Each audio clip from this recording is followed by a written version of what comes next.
In the last decades of the 19th century, the narrow lanes of Saffron Hill, Clerkenwell, formed one of the most distinctive pockets of immigrant London.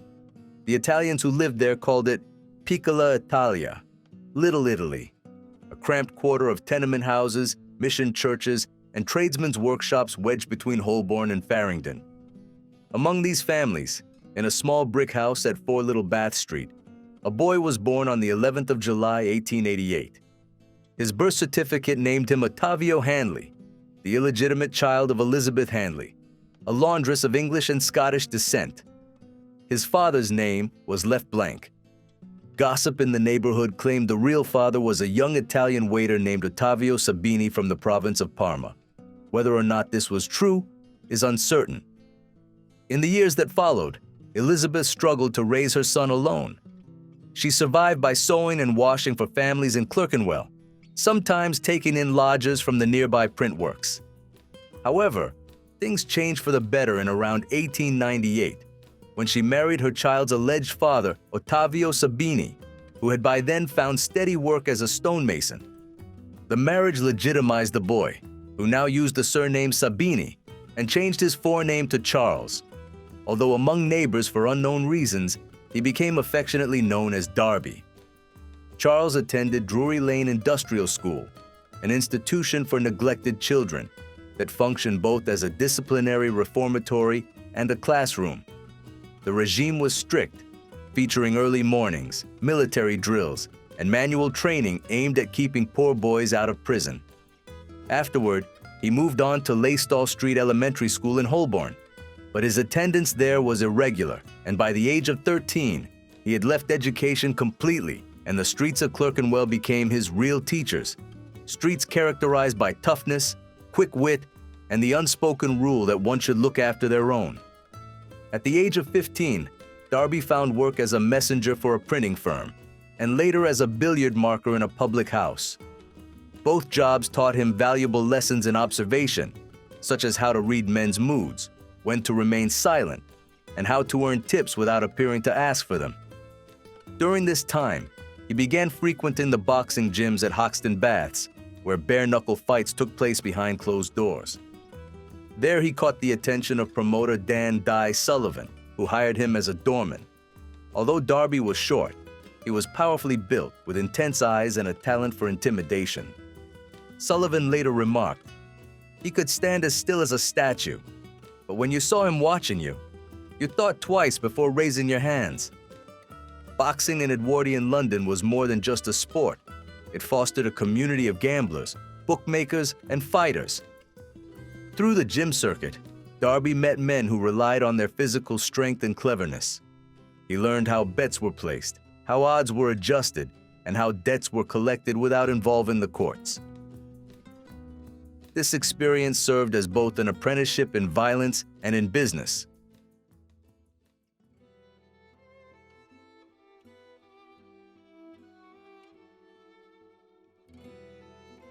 On December 22, 1913, at St. Paul's Church in Clerkenwell, Charles Sabini married Annie Emma Potter, the daughter of a milliner from Islington. Annie was quiet, practical, and respectable, the kind of woman who ironed her husband's shirts and kept her opinions to herself.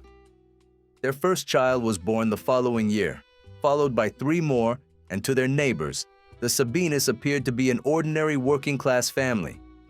However, beneath this domestic facade, Darby's ambitions were already pushing the boundaries of legality. By 1914, London was preparing for war, and young men in Clerkenwell were either enlisting or trying to profit from those who did. Darby, now in his mid-20s, found that the racetrack presented both opportunities and risks in equal measure. Bookmakers operated with little oversight, cash changed hands freely, and gangs of swindlers and pickpockets lurked among the crowds. They needed protection, and Darby was the man to offer it, at a price, of course.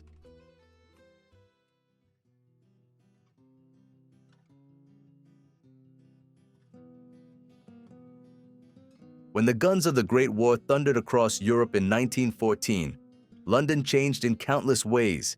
Yet surprisingly, the world of gambling at the racetracks continued unabated. Soldiers on leave, factory workers enjoying wartime wages, and officers with idle afternoons all flocked to Epsom, Hurst Park, and Brighton to try their luck. And wherever money changed hands, predators lurked nearby. Darby soon found his niche among the so-called racecourse toughs, men who called themselves bookmakers' assistants but lived by intimidation. Many were former boxers or dockside brawlers hired to mind the stand, essentially to keep punters in line and drive away troublemakers. By 1918, Darby had become a well-known figure at the southern racecourses. He was short, neatly dressed, with black slick-back hair, a respectable-looking man who rarely raised his voice or personally resorted to violence. He had gathered a small group of loyal associates from Clerkenwell and nearby Holborn, mostly Anglo-Italians who had known each other since childhood. Among them were Joe and Fred Sabini, likely cousins, along with Harry White and George Smith, nicknamed Italian George. They traveled in groups of half a dozen, appearing at race meetings in Brighton, Lewes, or Hove to offer protection to bookmakers who might otherwise be robbed. Their scheme was simple yet ingenious. The gang would approach a bookmaker, often in a friendly manner, and say, "You're doing good business here. There are a lot of rough lads about. It would be a shame if anyone gave you trouble. We can keep you safe." The bookmaker, seeing the glint of razors beneath their lapels, understood the offer.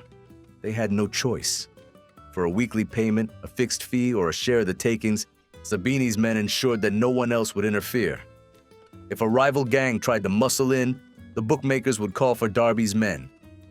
Soon, the protection money began to flow steadily, and Sabini invested the proceeds in small businesses, such as cafes, billiard halls, betting offices, all within a few streets of Saffron Hill.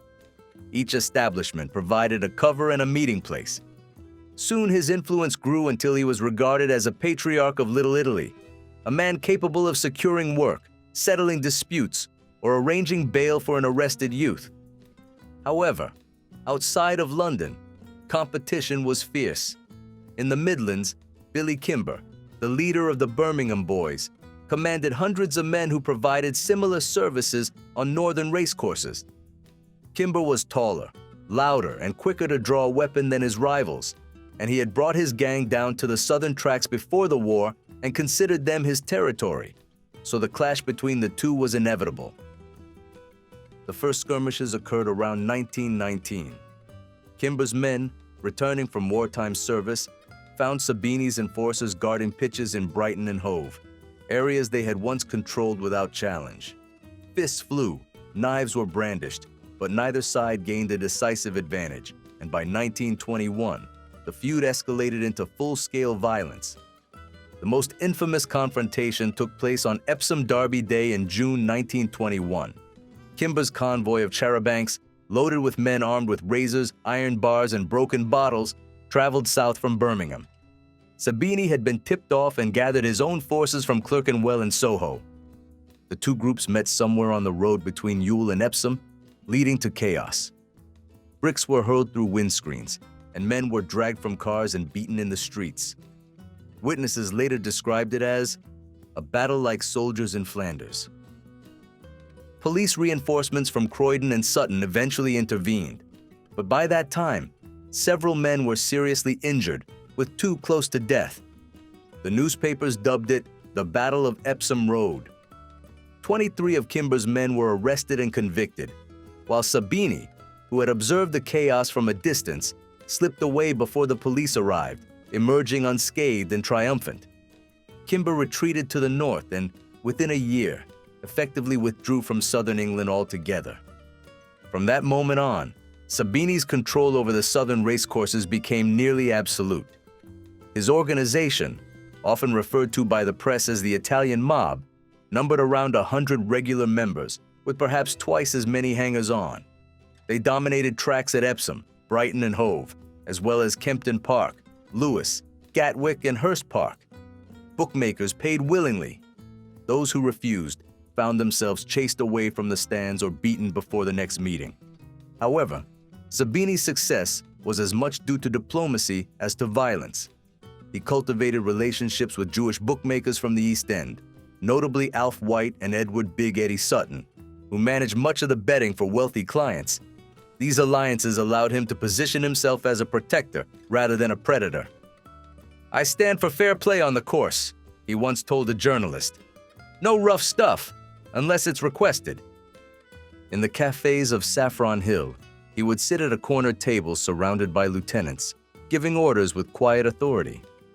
Unlike many gang leaders, he despised drunkenness and disobedience, and offenders faced fines or expulsion. His word was law. Even the local police, often underfunded and sympathetic to anyone who maintained order, preferred to deal directly with him. By 1922, detectives in the Metropolitan Police's new flying squad began compiling reports on what they termed the Racecourse gangs. In internal memoranda, they identified Sabini as the controlling influence in the southern counties, noting that his organization is conducted with a degree of discipline hitherto unknown among English criminal elements. They compared his methods to those of American racketeers, such as Arnold Rothstein. Meanwhile, Darby's wealth continued to grow. He purchased a car, a black Humber with polished brass fittings, and a house outside of London for his family. Despite this, he remained careful to avoid flashiness. To the casual observer, he appeared to be a bookmaker and small businessman. However, to those in the know, he was the uncrowned king of the race courses. The 1920s proved to be prosperous years for him. Post-war growth filled the tracks with money, and his influence extended beyond gambling. He invested in nightclubs in Soho, engaged in lending operations, and facilitated the fencing of stolen goods.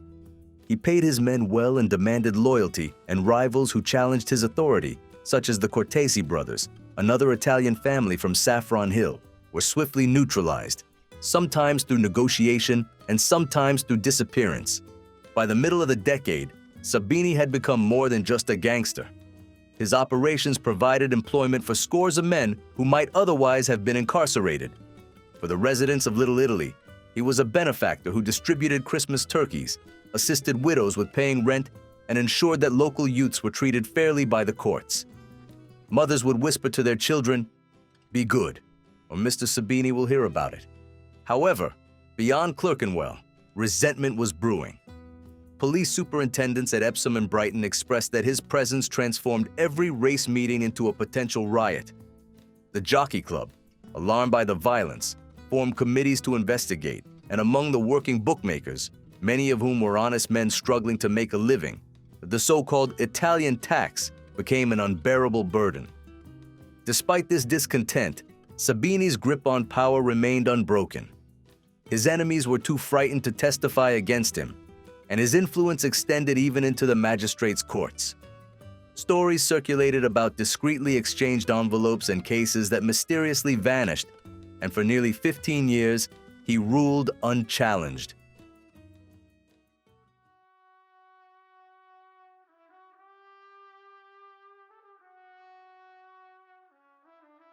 By the early 1920s, Darby had accomplished what few English gang leaders before him had achieved.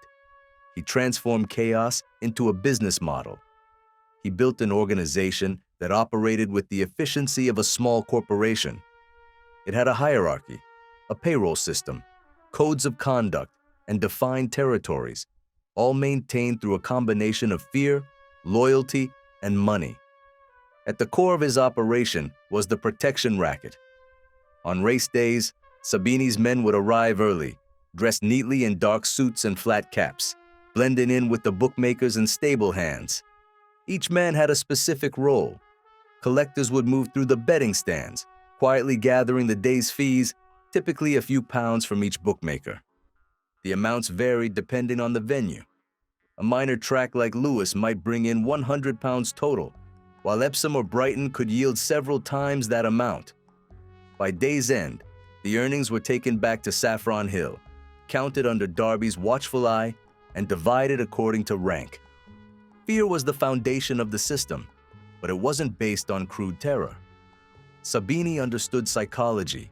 He knew that excessive violence attracted police attention and provoked retaliation, so he used violence sparingly. However, a bookmaker who hesitated to pay might find a simple chalk cross marked on his door that evening. Another might receive a polite note reminding him that friends from London would pay a visit the following week. Those who continued to refuse quickly learned that the threats were genuine. Razor attacks, a signature of the gang warfare of the time, served as effective warnings. They maimed rather than killed, leaving permanent disfigurements. It became common knowledge among bookmakers that the Italians carried razors sewn into their coat sleeves, although in reality, only a few did. But the reputation was far more powerful than the weapon itself. Beyond the racecourses, Sabini's influence spread to nightclubs, greyhound tracks, and betting offices. He invested in establishments like the Fitzroy Club in Soho and the Astoria in Brighton, not just for profit, but to keep an eye on the nightlife that fueled his rackets. His men worked as doormen, bartenders, and fixers. Through these connections, he managed gambling debts, arranged loans, and resolved disputes that could have escalated into violence. Money flowed steadily upwards. At his peak, Sabini's daily income could reach £300, a fortune at the time, considering the average London laborer earned less than £4 a week. He crafted an image of respectability, polite, punctual, and always impeccably dressed. His black Humber car, driven by a uniformed chauffeur, became a familiar sight outside the cafes of Saffron Hill. Inside those cafes, the business of the underworld was conducted with surprising formality. Darby would sit at a central table, a cup of espresso before him, with his lieutenant standing respectfully nearby. Disputes were presented to him for judgment: a debt between bookmakers, an insult between gangs, a quarrel over a woman.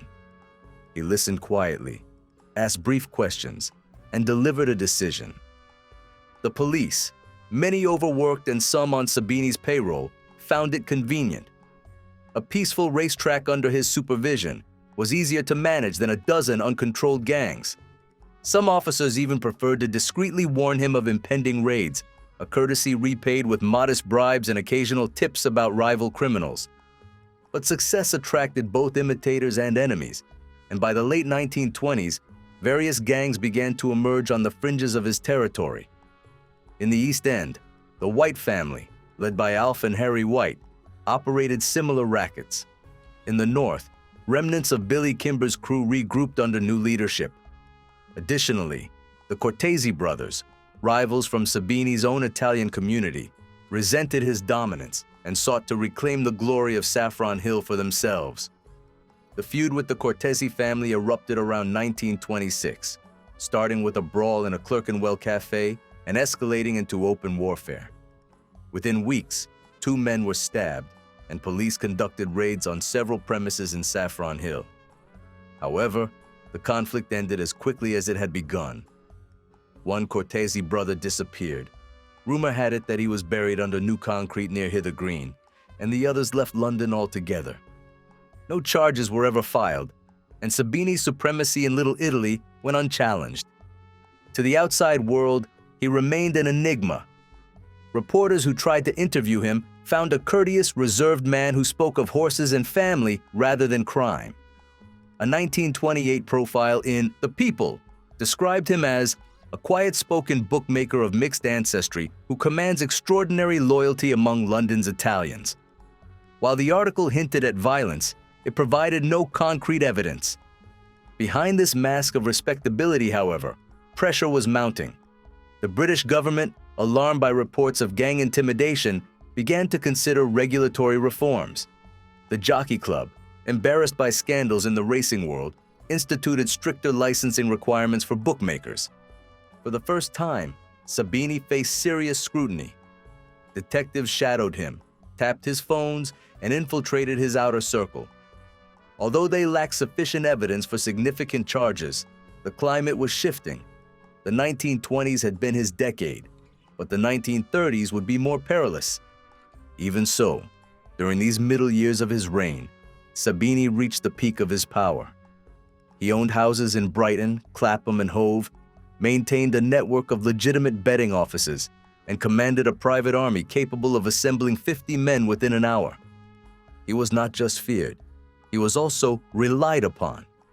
Without him, the fragile peace of the gambling world would collapse into chaos.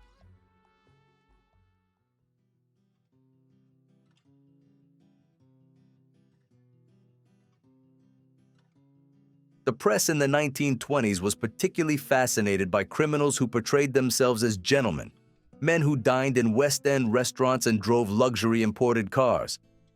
While Al Capone in America was turning brutality into celebrity, Sabini in Britain was doing something similar, but in a more respectable-looking way. But things were closing in, and in 1929, his name appeared publicly for the first time in a civil case regarding unpaid debts among bookmakers. Although the case itself was minor, the publicity provided the public with its first real insight into Darby's wealth. The Daily Express described him as a bookmaker of means, suave, unhurried, and seemingly untouched by the violence that surrounds him. By the 1930s, Darby's empire was beginning to strain under its own weight. The very success of his protection rackets had attracted the attention of both the Jockey Club and the Metropolitan Police Flying Squad and the Bookmakers Associations, eager to improve the sport's reputation, lobbied Parliament for tougher laws. The police response was cautious, as they had long recognized that a harsh crackdown risked provoking open warfare. Nevertheless, throughout 1930 and 1931, racecourses saw an increased police presence. In response, Sabini adapted his strategy. He reduced the number of visible enforcers at the tracks and shifted his operations into quieter areas such as loan sharking, fencing, and nightclubs. His men now offered services to club owners, ensuring that troublemakers were kept out and debts were collected on time. In Soho, he formed friendships with legitimate businessmen, actors, and even minor politicians. He frequently dined at Romano's and the Café de Paris, where his smooth demeanor led many patrons to mistake him for a visiting Italian aristocrat. A reporter for The People later recalled, "He spoke little, smoked Turkish cigarettes, and carried himself with the confidence of someone accustomed to command. Everyone knew he was Darby Sabini, yet no one dared to say it aloud." The 1930s also brought new rivals to the scene. Alf White, a Jewish bookmaker and former ally, began forming his own protection crew. Jack Spot Comer, still a young man at the time, learned the trade under White's mentorship. The British underworld was evolving. A new generation of criminals, more cosmopolitan and less tied to neighborhood loyalties, was emerging. They utilized cars, telephones, and accountants, thinking in terms of networks rather than neighborhoods. Sabini, although intelligent, remained a man of the old world, his authority founded on face-to-face intimidation, his territory defined by the physical space of the racetrack. Even within his own organization, younger members whispered that Darby was becoming too cautious and too much of a businessman. Yet, despite his efforts to modernize, the law was closing in on him. In 1932, police executed simultaneous raids on several of his known premises in Clerkenwell and Hove, seizing betting slips, ledgers, and a few unlicensed firearms. However, Sabini himself was never caught with incriminating evidence. "He was a master of delegation," said one former detective. "He gave orders in such a way that nothing could be traced back to him. He left no fingerprints, literal or otherwise." Public opinion began to shift. Newspapers that had once described him with a hint of admiration began portraying him as a relic of violence in an age longing for order. "The shadow of the Razor Gang still darkens the racecourse," wrote the News Chronicle in 1933. "But its chieftain walks among us as a respectable gentleman." Sabini ignored the press and spent more time at his house in Hove with his wife Annie and their daughters, driving daily to his offices in London or Brighton, and maintained an outwardly serene demeanor, though those close to him sensed a growing tension. One associate recalled that by 1934, Darby had lost his humor. He smiled less and worried about the police, about money, and about being forgotten. The mid-1930s introduced further changes. Britain's economy was faltering, and unemployment was high. The racecourses were no longer the glittering playgrounds of the 1920s. The crowds thinned, and with them, the profits. Sabini's protection income shrank, forcing him to rely more heavily on his other businesses. For the first time in 2 decades, his financial footing began to wobble. Though still respected and even revered, he was no longer feared in the same way. The younger generation, leaner, harder, and hungrier, viewed him as a man past his prime. Some of his former lieutenants defected to newer outfits, including those who would later form the core of the Jack Spot and Billy Hill organizations that dominated London after the war. By 1938, the balance of power in the underworld had begun to shift. Yet Sabini, stubborn and proud, refused to fade quietly. He continued to attend race meetings, collect his dues, and dress each morning as if heading to a boardroom. He told a friend, "You can't retire from respect." But history had already decided otherwise, and the war would finish what age had begun.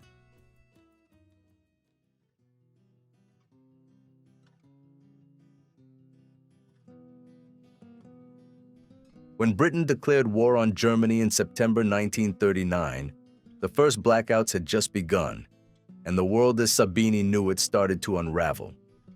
For a man who had built his career on the constant movement of crowds and cash, wartime austerity was disastrous. Race meetings were curbed, travel was restricted, and the familiar flow of easy money dried up. Even worse, his Italian surname, once seen as an exotic curiosity, became a liability overnight. In June 1940, when Italy entered the war on Germany's side, tens of thousands of Italian-born residents in Britain were reclassified as enemy aliens. Even individuals like Sabini, who had been born on English soil and lived their whole lives in London, came under suspicion. Anti-Italian riots erupted in the working-class districts of the capital. Shops and cafes in Clerkenwell and Soho were looted, and families who had known their English neighbors for decades found themselves jeered at as traitors. Caught in this tidal shift of fear and xenophobia, Sabini insisted he was British. "As English as my wife," he told one police officer. But the Home Office took a different view. His father was Italian, his associates were Italian, and official records listed him as Ottavio Sabini, subject of the Kingdom of Italy. That was enough. On April 1st, 1940, detectives from the flying squad arrested him at the Hove Greyhound Stadium, where he had been overseeing his remaining betting interests. He was taken first to Lewis Prison, and then transferred under Defense Regulation 18B to an internment camp on the Isle of Man. The camps on the Isle of Man were a strange mix of prison and boarding school, barbed wire and barracks surrounded by men who were neither criminals nor soldiers.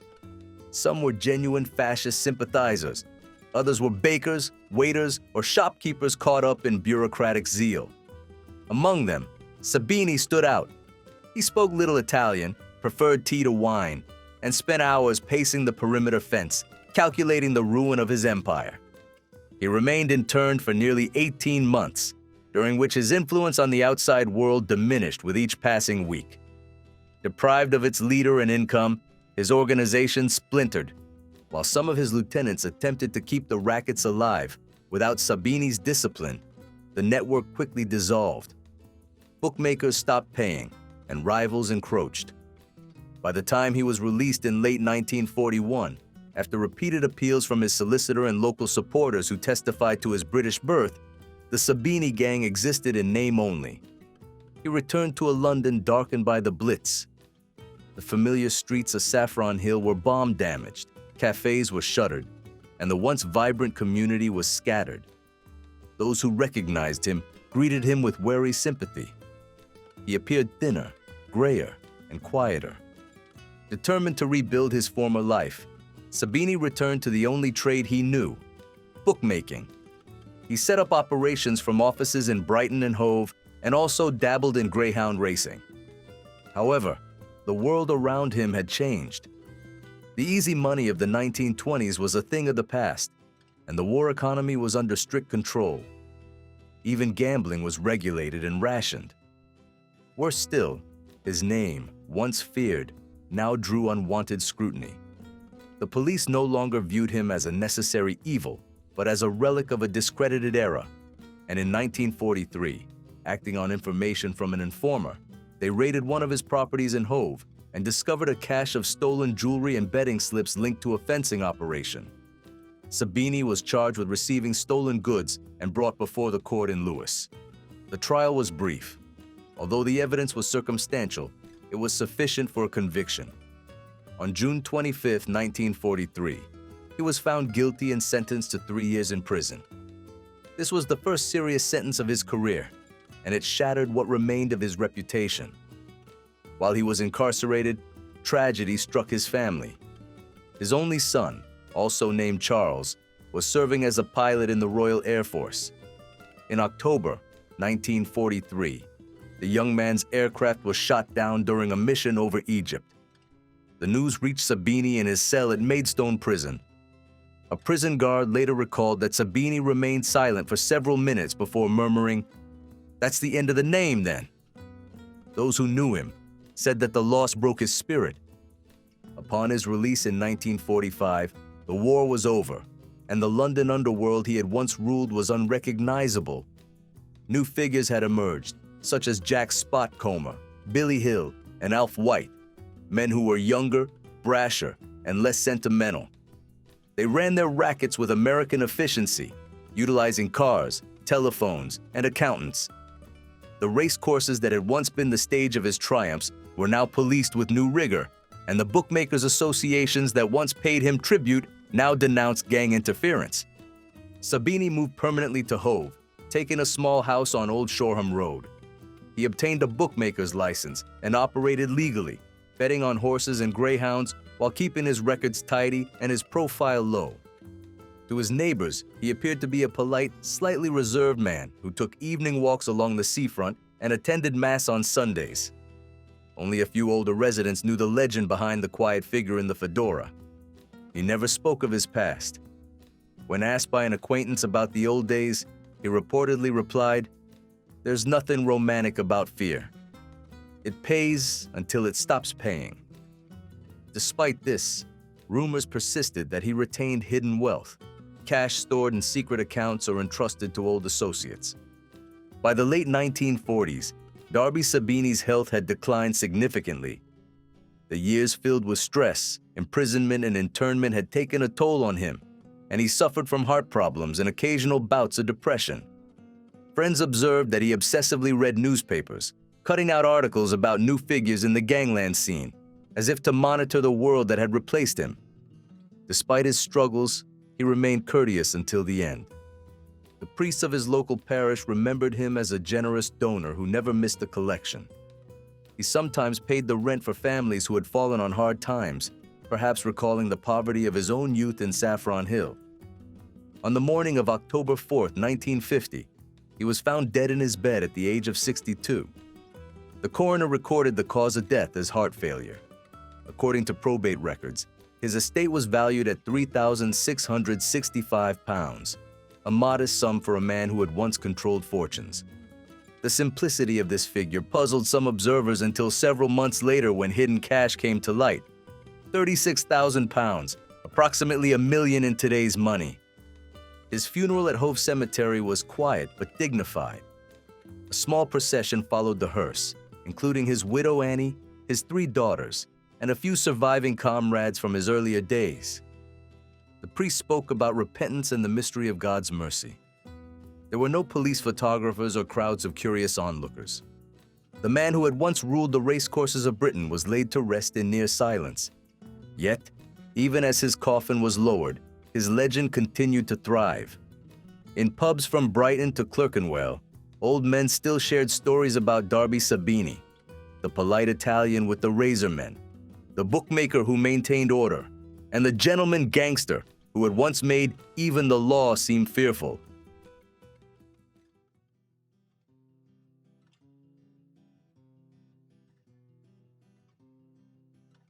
When the mourners left Hove Cemetery in the damp autumn of 1950, they left behind not just a grave, but a legend. Soon, even those who had feared Charles Darby Sabini began to see him not as a criminal, but as a figure from a bygone era, an echo of early 20th century London's smoky racecourses and immigrant streets. In the months after his death, newspapers published only brief notices. One headline, "Brighton Bookmaker Dies," mentioned his prior associations with the racing world, but made no reference to protection rackets or the violent turf wars that had plagued the area. In Clerkenwell's Little Italy, the older generation spoke of him with admiration. To them, Sabini was a protector who stood between their community and the outside world's contempt. Residents recalled how he covered a neighbor's medical bills and how his men patrolled the streets to maintain order. One resident remarked, "It was his order, but it was better than none." Historians would later debate whether he deserved the title of the first modern British crime boss. What is clear is that he introduced organization and efficiency to violence. Before him, London gangs were chaotic. After him, criminal enterprises became more structured. Sabini serves as a vital link between Victorian street gangs and the slick racketeers of the post-war era. His system of offering protection while maintaining a facade of respectability would be adopted by successors like Billy Hill and the Cray twins, who recognized his influence even if they disdained his caution. Hill later referred to Sabini as the old Italian who taught us that fear is best served with a smile. The Italian community in Clerkenwell, once vibrant, never fully recovered from the war. Many families anglicized their names or moved to the suburbs, and old tenements were replaced by council estates. By then, Sabini's story had transformed into folklore. Retired police officers remembered him as courteous and calculating, reducing chaos at race meetings, but his world relied on intimidation. Victims seldom spoke out, their stories lost in the intertwining narratives of brutality and nostalgia. Culturally, Sabini's myth persisted. Writers in the 1950s used his name as shorthand for a villain, while criminologists in the 1970s labeled him the archetype of the protection boss. His persona was revived in the BBC's Peaky Blinders, where he was portrayed as a cold adversary of the Shelby brothers. Despite academic studies clarifying his career, his inner life remains obscure. He left no diaries, and his children remembered him as a devoted family man. Today, Saffron Hill bears little trace of his reign, with old cafes replaced by offices. Only St. Peter's Italian Church remains.